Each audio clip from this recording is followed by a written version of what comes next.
Betul, saya itu punya doanya Mbah Mun. Sebelum wafat beliau itu nyatet doa. Itu diantara doanya itu Allahumma alqi bainahuma ulfatan wa mawaddatan. Ya Allah, jadikan dua tokoh ini yaitu Jokowi dan Prabowo, Pak Jokowi dan Pak Prabowo ulfatan, saling asih dan saling mencintai. Dulu ketika masih panas itu saya baca doa itu agak ini bener gak? Saya Jumat sebelum Yai Haji itu masih ketemu Jumat. Beliau cerita kalau mau ketemu Megawati, terus ketemu Bu Mega hari Sabtu. Ahad beliau terbang ke Mekah, terus Selasanya wafat. Selasa keberapa itu hari Selasa. Itu diantara doa yang dititipkan sama anak dalam itu doa itu. Yang baca juga agak-agak ini yang bener aja doa ini. Terus uniknya doa itu ditutup min abdikal fakir memun zubair. Ya Allah, jangan lihatlah saya, kata Bangun di doa itu, lihatlah saya yang berdoa. Barang kemarin setelah pelantikan menteri ternyata seperti itu saya tambah kagum bahwa kita punya guru seorang wali, jadi doain sesuatu yang mukal saja kesampaian. Doain yang mukal saja sampai teks itu sekarang masih saya simpan, tulisan tangannya Mbah Mun. Itu dulu diberikan anak dalam. Kalau saya itu nerima wasiat jadi pengurus, jadi beberapa kali saya ditawarin jadi pengurus PBNU, saya nggak mau, sampai berkali-kali nggak mau. Hanya PBNU tidak kurang akal pakai tangannya Mbah Mun supaya agak maksa saya. Karena saya memang dari dulu nggak punya rencana jadi orang besar, biasa aja, gak jenengan itu kan enak. Mau ngopi santai, mau melarat ya pantas, mau keliru ya pantas karena ada kiai itu. Jadi enak lah. Jadi kiai itu kan tidak enak. Nak ramangan yo lesu tapi nak keliru disalahno wong akeh. Nah, sampai nak salah dimaklumi. Jadi enak. Pokoknya masyarakat awam itu enak. Terus jadi kiai ruginya gini, misalnya saya orang alim alama, ada pengumuman Gus Pak masuk surga. Nanti pengumuman kedua itu mengecewakan dan para penggemarnya. Memang aturannya. jadi rugi sebetulnya. Karena memang aturannya gitu. Para wali, para orang alim ini kan dapat masuk surga. Tapi pengumuman kedua itu dan itu nggak ada syaratnya. Pas para penggemar itu nggak ada syarat. Siapa saja bisa. Makanya terus banyak orang jalan pintas, nggak mau alim sendiri ya, penggemar Gus Pak aja. Itu sebetulnya oportunis, itu orang nakalan lah kira-kira gitu. Terus akhirnya saya ditimbali beliau, kata beliau menyuruh saya supaya mau jadi di antara jajaran Suriah. Yang unik dari wasiat beliau itu bukan masalah Suriahnya. Kata beliau, Indonesia itu harus kamu jaga, bila perlu nanti di lembaga dakwah NU itu melibatkan orang macam-macam, dari partai macam-macam, termasuk partai PDI. Terus ketika tak tanya kenapa ya, sing iso jogo Indonesia itu nasionalis dan religius. Dan yang menjaga ini penting, kata beliau. Ojo sampai Indonesia itu dosa paten pinaten. Carane ya aku kudu rukun mbek Megawati dan mewakili kaum religius dan nasionalis. Kalau paten pinaten repot kayak Mesir, Syria. Jadi fikihnya Mbah Mun itu jangan dilihat misalnya seorang kiai ketemu Mega, enggak. Lihatlah ini satu ikhtiar supaya Indonesia itu damai. Kenapa? Indonesia. Saya termasuk santri yang akhirnya mencari-cari argumentasi itu. Singkat cerita, saya nyari itu di khazanah-khazanah kitab dan ketemu, yaitu Rasulullah pernah berdamai dengan Suhail bin Amr. Suhail bin Amr itu tokoh kafir Quraisy yang bisa mengendalikan Quraisy. Sekali dia komando perang maka perang. Padahal posisi Nabi sudah di Hudaybiyah, kira-kira 25 kilo dari Mekah. Itu kalau perang pasti banyak korbannya. Dan itu semua perjanjian merugikan Nabi, tapi diterima saja. Asal tidak terjadi saling bunuh, saling chaos, saling kolek. Itu yang ditiru Mbah Mun. Tapi sekarang orang enggak, kadang pakai hitam putih. Pokoknya saya putih pasti benar, ini hitam pasti salah. Yang dilupakan adalah kalau betul orang lain itu hitam, ini pun tanggung jawab kita, karena ini juga umatnya Rasulullah Shallallahu Alaihi Wasallam. Sekarang ketika kamu melihat orang salah, itu jika itu bagian dari keluarga kamu, inginnya memberi sanksi apa membenahi? Membenahi. Makanya dalam sebuah kitab yang diceritakan Syarah Hikam, kitab paling terkenal di kalangan pesantren, kitab Hikam. Dan cerita itu benar menurut saya. Ini cerita yang versi kitab Hikam. Nabi Ibrahim diterbangkan ke alam malakut, terus melihat para pezina. Allah tanya, menurut kamu diapakan? Bunuh saja ya Allah, mereka makan rezeki engkau tapi tidak mengindahkan aturan engkau, mereka pezina. Sama Allah diturutin. Terus dilihat lagi para pemabuk. Menurut kamu gimana, bunuh saja, mereka itu hamba engkau, makan dari rezeki engkau tapi tidak mengindahkan perintah engkau. Sampai sekian bentuk maksiat, Ibrahim usulnya bunuh saja, habisi saja. Lama-lama suatu saat, ini cerita yang di Sarah Hikam, Ibrahim disuruh nyembelih Ismail. Yang terkenal dalam riwayat memang yang disembelih itu siapa? Ismail. Meskipun ada perdebatan ulama apa Ismail apa Ishak, tapi kita milih yang Ismail saja. Umumnya orang meyakini itu siapa? Ismail. Nabi Ibrahim itu kagetnya bukan main, ngetek. Ya Allah, yang benar saja, ini samratu fuadi, ini buah hati saya, kenapa engkau suruh membunuh? Jawabannya Allah, Ibrahim, kamu ingat gak ketika kamu melihat orang-orang maksiat usul ke saya supaya dibunuh ya ya Allah. Kata Allah, aku itu ya gelo, itu sing gawe aku enak wae usul kon motan-motan. Kon saiki anakmu sing gawe aku. Takon mateni iki keberatan. Nangis Nabi Ibrahim. Ini pelajaran bagi kita. Kowe nek ora misale nyuwun sewu cah wedok nganggo sepeda motor luwanan sebuwanter. Wah anake sapa luput suruh. Tapi nek jelingno, oh niku ponakane jenengan pas ya.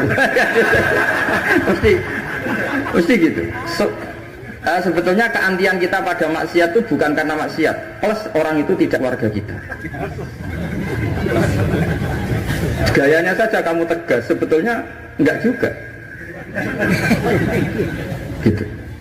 Jadi ini pelajaran bagi kita. Coba misalnya gini, ada orang salah koruptor, kamu mesti benci sama koruptor. Coba bayangkan kali itu anak kamu, mesti dungo ya wong mungkin buatan konangan.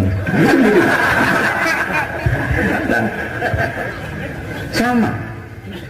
Ini masalah Rasulullah itu melihat semua umatnya adalah anaknya.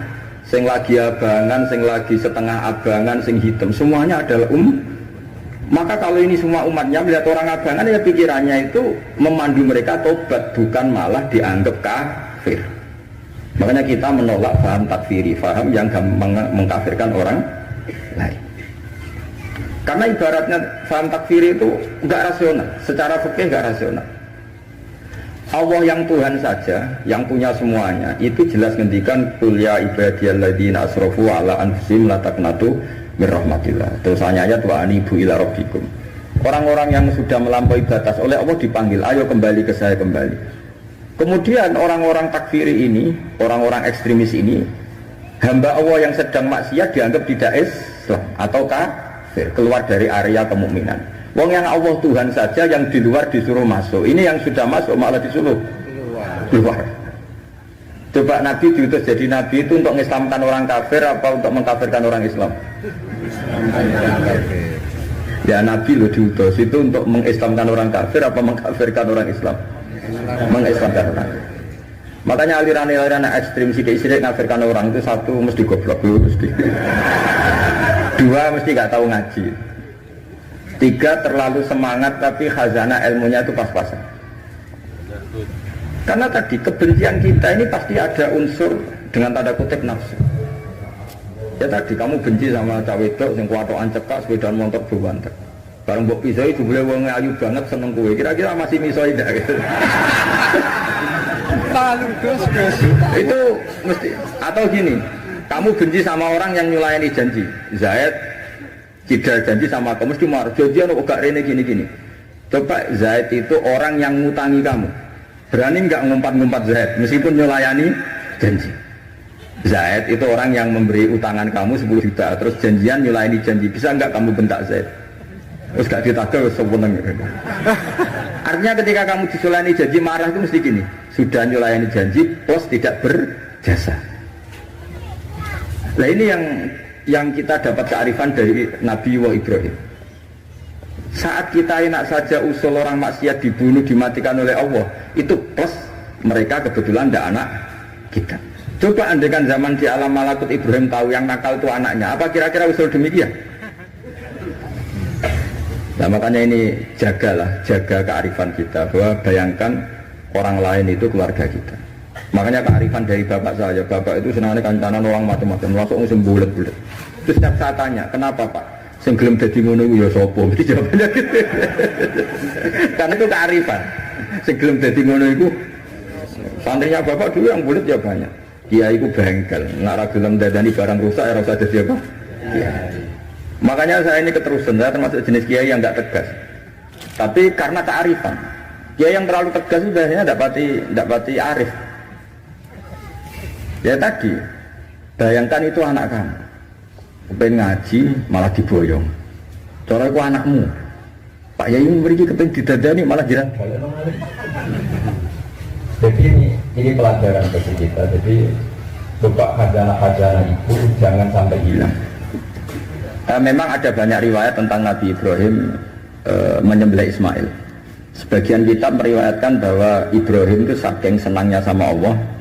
Ditanya Ibrahim, andai kan kamu punya sapi sekian, kamu korbankan untuk saya enggak? Iya ya Allah, untuk taqarrub ilaika. Kurban ini maknanya satu prosesi ibadah untuk mendekatkan diri kepada Allah. Mana ada terima sapi unta, nak jenengan nyuwun anak kula mau tak korban. Terus dites tenan disuruh nyembelih apa? Ismail. Tapi saya lebih cocok sama riwayat yang diterangkan di sarah kitab Hikam tadi. Jadi beliau ngalami kasaf, diangkat kasaf itu satu kemampuan untuk melihat alam gaib. Kemudian dipertontonkan Allah alam malakut. Terus Ibrahim main usul supaya orang-orang itu dihabisi. Suatu saat itu tadi diingatkan Allah, coba anak kamu sembelih. Lu gimana ya Allah, ini samratu fuadi buat saya. Terus kata Allah, ketika kamu usul langsung tak turuti, kalau saya usul kamu pikir-pikir katanya. Tapi ini anak saya, lah memang yang saya bunuh itu hamba siapa, itu juga hamba saya kata Allah. Nah semenjak itu Ibrahim jadi halim. Ibna Ibrahim ala halimun awwahumunib. Semenjak itu dia jadi halim, beliau jadi halim. Halim itu mudah memaafkan. Dulu enggak ya, agak temperamental. Makanya dalam tafsir diterangkan ketika Ibrahim ekstrim memakai beberapa berhala itu di Quran dijelaskan sami'na fatay yazkuruhum yuqalu lahu Ibrahim. Fatan itu anak muda, jadi gejolaknya masih kuat sehingga frontal. Tapi ketika Ibrahim sepuh itu semua proses dakwahnya itu halus. Ya kira-kira mirip Wali Songo. Tapi itu bahasa yang salah ya, Wali Songo yang mirip Nabi Ibrahim nanti. Makanya yang benar itu madzhab ahli sunnah wal jamaah. Lah Islam Nusantara itu nama lain yang ingin ikut ahli sunnah wal. Jangan ahli sunnah wal jamaah sekarang ikut Islam Nusantara, itu kacau nanti secara. Sering saya ditanya, Gus Islam Nusantara itu kan firqah sudah 73 ditambah Islam Nusantara 74. Ya kacau kalau seperti itu ya enggak. Islam Nusantara itu ya maknanya ya karena kita punya kultur, punya budaya, dan budaya itu budaya Indonesia. Tentu misalnya orang Arab pakai jubah, itu ya sunat, kita yakini sunat. Tapi orang Indonesia ya sudah cukup pakai hem, itu juga sudah sunat. Jangan kayak orang Madura, karena kalau yang jubahan kiai ke Arab Saudi, supir taksi dicium, tukang angkot dicium, karena semuanya pakai apa? Jubah. Itu guyonannya orang Madura kan. Setelah di sana jubah loh, itu pakaian nasionalnya orang Arab. Oh iya iya. Makanya kalau melihat film Arab itu bingung, karena yang soleh sama penjahat sama-sama macaknya seperti itu. Kalau film Indonesia kan gampang, yang preman tatonan pakai celana jeans sobek-sobek, yang kiai pakai koko, kan enak. Ini yang soleh, ini enggak. Kalau film Arab bingung loh. Makanya kalau orang abang kan lihat film Gus sing Abu Jaldi karena karena itu film Arab repot, film Arab itu. Dan lucunya orang-orang Arab itu meskipun fasik itu kalau sumpah ya bilang wallahi. Itu yang sering haji sering umrah kan tahu, orang Arab kalau marah siapapun ya bilang apa? Wallahi. Nah itu maksudnya Nusantara. Tentu kita tetap yakin jubah, pakai jubah itu sunat, pakai seperti itu sunat. Tapi nggak usah berlebihan, terus harus seperti itu.